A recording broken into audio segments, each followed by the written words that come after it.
Krishna, delivered in California on April 1, 1900. Almost the same circumstances which gave birth to Buddhism in India surrounded the rise of Krishna. Not only this, the events of that day we find happening in our own times. There is a certain ideal. At the same time, there must always be a large majority of the human race who cannot come up to the ideal, not even intellectually. The strong ones carry it out and many times have no sympathy for the weak. The weak to the strong are only beggars. The strong ones march ahead. Of course, we see at once that the highest position to take is to be sympathetic and helpful to those who are weak. But then, in many cases, the philosopher bars the way to our being sympathetic. If we go by the theory that the whole of this infinite life has to be determined by the few years' existence here and now, then it is very hopeless for us, and we have no time to look back upon those who are weak. But if these are not the conditions, if the world is only one of the many schools through which we have to pass, if the eternal life is to be molded and fashioned and guided by the eternal law, and eternal law, eternal chances await everyone, then we need not be in a hurry. We have time to sympathize, to look around, stretch out a helping hand to the weak, and bring them up. With Buddhism, we have two words in Sanskrit. One is translated religion, the other a sect. It is the most curious fact that the disciples and descendants of Krishna have no name for their religion, although foreigners call it Hinduism or Brahmanism. There is one religion and there are many sects. The moment you give it a name, individualize it, and separate it from the rest, it is a sect, no more a religion. A sect proclaims its own truth and declares that there is no truth anywhere else. Religion believes that there has been and still is one religion in the world. There never were two religions. It is the same religion presenting different aspects in different places. The task is to conceive the proper understanding of the goal and scope of humanity. This was the great work of Krishna, to clear our eyes and make us look with broader vision upon humanity in its march upward and onward. His was the first heart that was large enough to see truth in all. His the first lips that uttered beautiful words for each and all. This Krishna preceded Buddha by some 1,000 years. A great many people do not believe that he ever existed. Some believe that the worship of Krishna grew out of the old sun worship. There seem to be several Krishnas. One was mentioned in the Upanishads, another was king, another a general. All have been lumped into one Krishna. It does not matter much. The fact is, some individual comes who is unique in spirituality.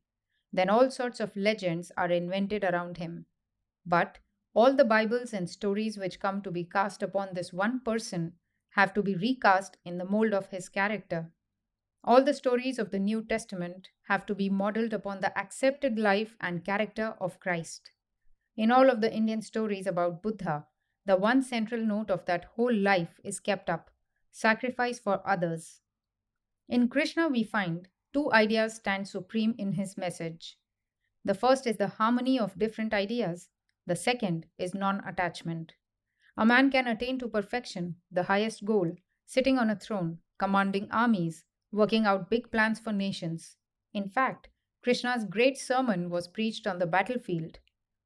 Krishna saw plainly through the vanity of all the mummeries, mockeries, and ceremonials of the old priests, and yet he saw some good in them. If you are a strong man, very good, but do not curse others who are not strong enough for you. Everyone says, "Woe unto you people." Who says, "Woe unto me that I cannot help you"? The people are doing all right to the best of their ability and means and knowledge. Woe unto me that I cannot lift them to where I am. So the ceremonials, worship of gods, and myths are all right, Krishna says. Why? Because they all lead to the same goal. Ceremonies, books, and forms, all these are links in the chain. Get hold. That is the one thing. If you are sincere and have really got hold of one link, do not let go. The rest is bound to come.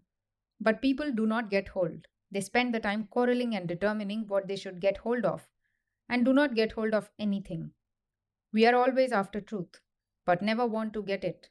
We simply want the pleasure to go about and ask. We have a lot of energy and spend it that way. That is why Krishna says, Get hold of any one of these chains that are stretched out from the common center. No one step is greater than another. Blame no view of religion so far as it is sincere. Hold on to one of these links and it will pull you to the center. Your heart itself will teach all the rest. The teacher within will teach all the creeds, all the philosophies. Krishna talks of himself as God, as Christ does.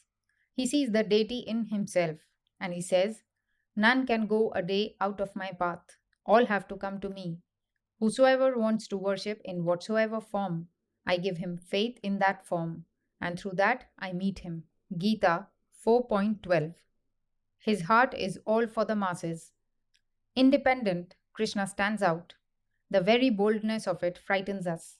We depend upon everything, upon a few good words, upon circumstances.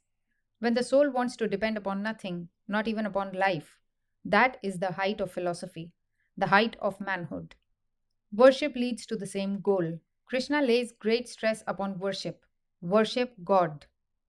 Various sorts of worship we see in the world. The sick man is very worshipful to God. There is the man who loses his fortune. He also prays very much to get money. The highest worship is that of the man who loves God for God's sake. The question may be asked, why should there be so much sorrow if there is a God? The worshipper replies, there is misery in the world, but because of that I do not cease to love God. I do not worship him to take away my misery. I love him because he is love itself. The other types of worship are lower grade, but Krishna has no condemnation for anything. It is better to do something than to stand still. The man who begins to worship God will grow by degrees and begin to love God for love's sake. How to attain purity living this life? Shall we all go to the forest caves? What good would it do? If the mind is not under control, it is no use living in a cave because the same mind will bring all disturbances there. We will find 20 devils in the cave because all the devils are in the mind. If the mind is under control, we can have the cave anywhere, wherever we are.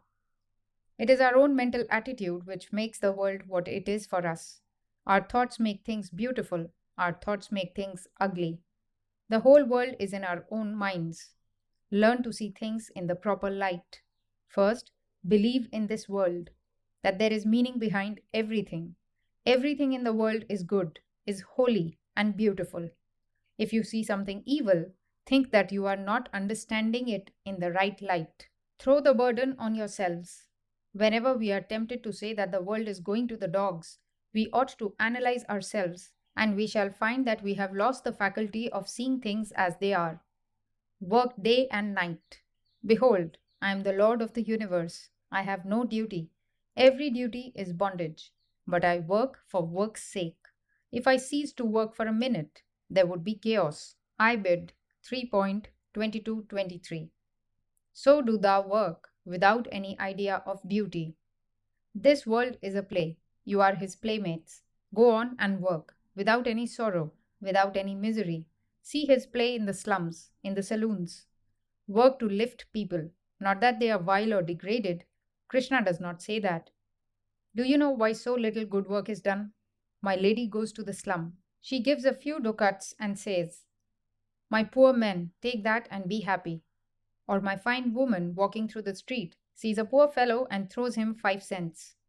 Think of the blasphemy of it. Blessed are we that the Lord has given us his teaching in your own testament. Jesus says, inasmuch as ye have done it unto the least of these my brethren, ye have done it unto me. It is blasphemy to think that you can help anyone. First, root out this idea of helping, and then go to worship. God's children are your master's children, and children are but different forms of the Father. You are his servant. Serve the living God. God comes to you in the blind, in the halt, in the poor, in the weak, in the diabolical. What a glorious chance for you to worship. The moment you think you are helping, you undo the whole thing and degrade yourself. Knowing this, work. What follows? You say? You do not get that heartbreak, that awful misery. Then work is no more slavery. It becomes a play and joy itself. Work. Be unattached. That is the whole secret. If you get attached, you become miserable. With everything we do in life, we identify ourselves. Here is a man who says harsh words to me. I feel anger coming on me. In a few seconds, anger and I are one. And then comes misery. Attach yourselves to the Lord and to nothing else, because everything else is unreal. Attachment to the unreal will bring misery. There is only one existence that is real, only one life in which there is neither object nor subject. But unattached love will not hurt you. Do anything, marry, have children, do anything you like. Nothing will hurt you. Do nothing with the idea of mine. Duty for duty's sake, work for work's sake. What is that to you? You stand aside. When we come to that non attachment, then we can understand the marvelous mystery of the universe, how it is intense activity and vibration, and at the same time, intensest peace and calm, how it is work every moment and rest every moment. That is the mystery of the universe, the impersonal and personal in one, the infinite and finite in one. Then we shall find the secret. He who finds in the midst of intense activity the greatest rest, and in the midst of the greatest rest, intense activity, he has become a yogi. Ibid 4.18. He alone is a real worker, none else. We do a little work and break ourselves. Why? We become attached to that work. If we do not become attached, side by side with it, we have infinite rest. How hard it is to arrive at this sort of non attachment. Therefore, Krishna shows us the lower ways and methods. The easiest way for everyone is to do his or her work and not take the results. It is our desire that binds us. If we take the results of actions, whether good or evil, we will have to bear them. But if we work not for ourselves, but all for the glory of the Lord, the results will take care of themselves. To work you have the right, but not to the fruits thereof. Ibid 2.47. The soldier works for no results. He does his duty. If defeat comes, it belongs to the general, not to the soldier. We do our duty for love's sake, love for the general, love for the Lord. If you are strong, take up the Vedanta philosophy and be independent. If you cannot do that, worship God. If not, worship some image. If you lack strength even to do that, do some good works without the idea of gain. Offer everything you have unto the service of the Lord. Fight on. Leaves and water and one flower. Whosoever lays anything on my altar, I receive it with equal delights. Ibid 9.26. If you cannot do anything, not a single good work, then take refuge in the Lord. The Lord resides within the heart of the being, making them turn upon his will. Do thou with all thy soul and heart take refuge in him. Ibid 18.61-62. These are some of the general ideas that Krishna preached on this idea of love in the Gita. There are in other great books sermons on love, as with Buddha, as with Jesus. A few words about the life of Krishna. There is a great deal of similarity between the lives of Jesus and Krishna. A discussion is going on as to which borrowed of the other. There was a tyrannical king in both places. Both were born in a manger. The parents were bound in both cases. Both were saved by angels. In both cases, all the boys born in that year were killed. The childhood is the same. Again, in the end, both were killed. Krishna was killed by accident. He took the man who killed him to heaven. Christ was killed and blessed the robber and took him to heaven. There are a great many similarities in the teachings of the New Testament and the Gita. The human thought goes the same way. I will find you the answer in the words of Krishna himself. Whenever virtue subsides and irreligion prevails, I come down. Again and again, I come. Therefore, whenever thou seest a great soul struggling to uplift mankind, know that I am come, and worship. At the same time, if he comes as Jesus or as Buddha, why is there so much schism? The preachings must be followed. A Hindu devotee would say, it is God himself who became Christ and Krishna and Buddha and all these great teachers. A Hindu philosopher would say, these are the great souls. They are already free.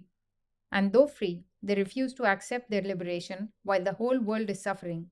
They come again and again, take a human embodiment and help mankind. They know from their childhood what they are and what they come for. They do not come through bondage like we do. They come out of their own free will and cannot help having tremendous spiritual power. We cannot resist it. The vast mass of mankind is dragged into the whirlpool of spirituality, and the vibration goes on because one of these great souls gives a push.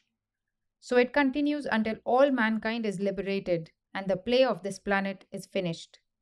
Glory unto the great souls whose lives we have been studying. They are the living gods of the world. They are the persons whom we ought to worship. If he comes to me, I can only recognize him if he takes a human form. He is everywhere, but do we see him?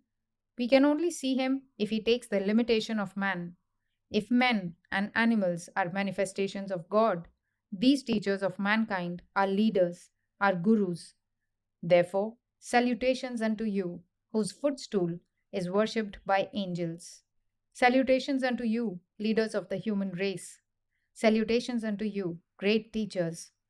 You leaders have our salutations forever and ever.